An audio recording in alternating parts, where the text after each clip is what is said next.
신축이나 역세권 개발 어떤 잠재력이 있는 지역 네. 외에도 오른 현상들도 혹시 뭐 보신 적이 있나요? 이거는 이제 네. 그 어떤 앵커 시설 효과인 것 같은데 예를 들어서 이제 루원시티를 놓고 보면 서구 네. 여기는 그 한 대략 여기도 한 3,900세대인가 그 분양을 하신 곳인데 여기는 앵커 시설이 없어요. 그러다 보니까는 그 인접한 청라나 이런 데 비해서 아직까지는 좀 이렇게 호황을 안 맞고 네. 있죠. 좀 더디게 가고 있는데 반면에 남동구에 있는 이제 우리 신세계 그 터미널 옆에 이제 농산물 시장 있지 않습니까? 네. 거기 롯데가 인수를 해가지고 이제 네. 이른바 그 록봉기 형태로 이제 개발하겠다고 했고 그게 이제 최종적으로 올해 마무리됐지 않습니까? 저쪽으로 갔잖아요. 농산물 시장 이제 개장을 했고 여기 이제 문을 닫기 시작하면서 남동구 그 일대가 뭐냐면 사실 빌라들입니다.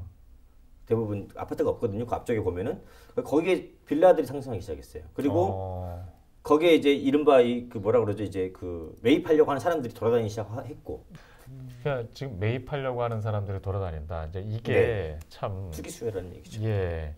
근데 저희가- 제가 네. 조사한 걸로 보면은 이제 아파트하고 오피스텔이 좀 다른 양상을 보이고 있습니다. 그러겠죠. 아파트 네. 같은 경우는 앞서 말씀드린 것처럼 인천과 경기 지역 일정 부분 통계상으로 매매 가격 변동률이 높아지고 있는 모습을 보여주고 있기 때문에 어쨌거나 많이 오른 곳이 있고 예. 원도심 쪽은 안 오르든 예. 뭐 아니면 소강 상태든 예. 뭐 올 초에 반짝 예. 상승을 했든 전반적인 추세는 평균 네. 인천 경계 지역의 매매 가격은 상승하고 있다라는 통계치가 네. 나와 있는 건데 이제 문제는 이제 오피스텔 같은 경우를 살펴보면요. 한국감정원에서 올 상반기 2020년도 상반기 1, 4분기 발표를 했습니다.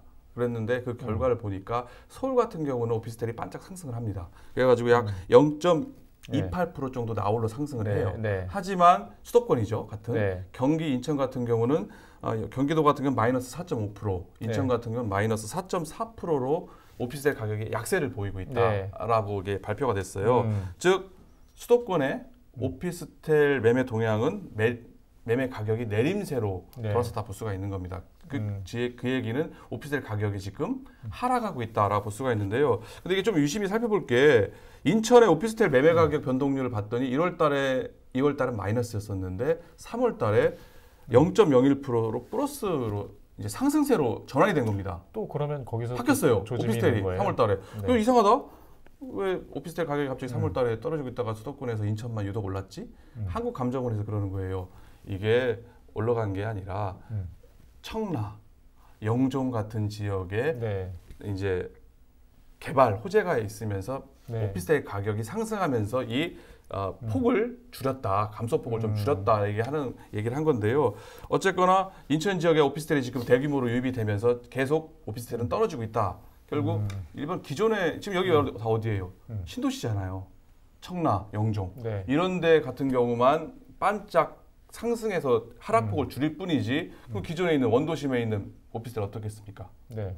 아마 내림세가 상당히 크지 않을까. 예. 하락폭이 크다. 이렇게 볼수 일단 있을 것 유동적인 상황도 같이 걱정을 하면서 또 예상을 하면서 지금 일단 오름세는 그동안에 많이 있었고 또 지금 지역계 오름세가 남아 있고 또 국지적으로 차이는 보이고 있다 이해를 하겠고요.